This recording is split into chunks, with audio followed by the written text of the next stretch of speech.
Caring for the Carers, Episode 10, The Greatest Challenge.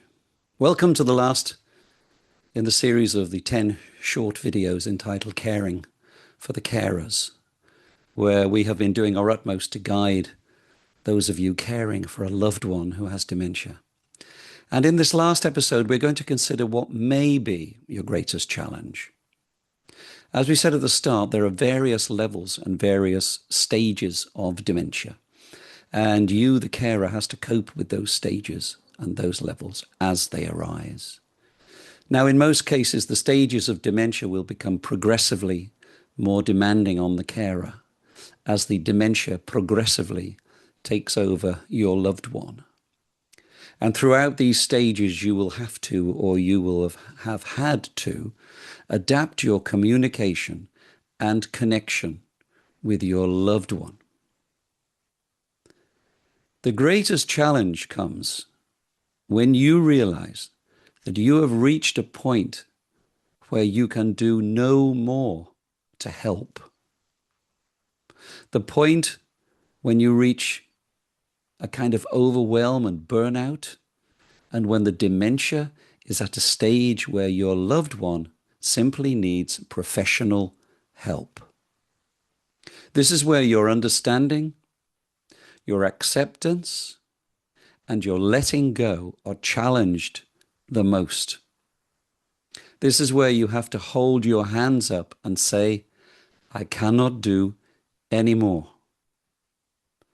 For my family, it was the point where our sleep patterns were completely destroyed, and that resulted in us not being able to function as we needed to for our mother.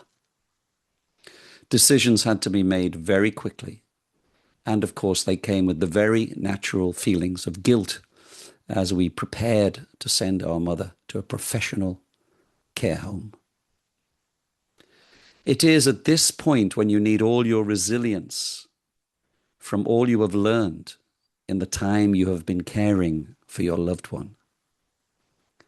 And you must understand that you're doing absolutely the right thing for your loved one and for yourself.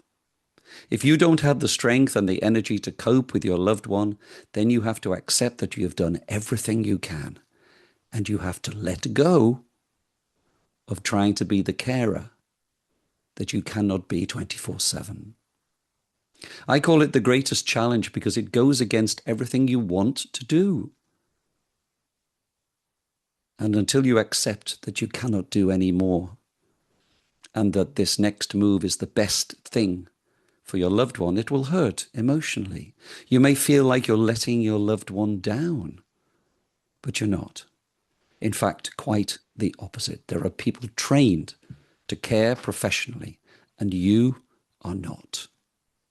You can only do the best that you can do until you feel that the best that you can do is just not enough. I hope these short videos are helping you in some way to cope with caring for a loved one who has dementia. And I really hope you can share this series with anyone whom you might feel needs some help. Just a little help. Just a little help can go a long, long way. Thank you for watching, and thank you for listening.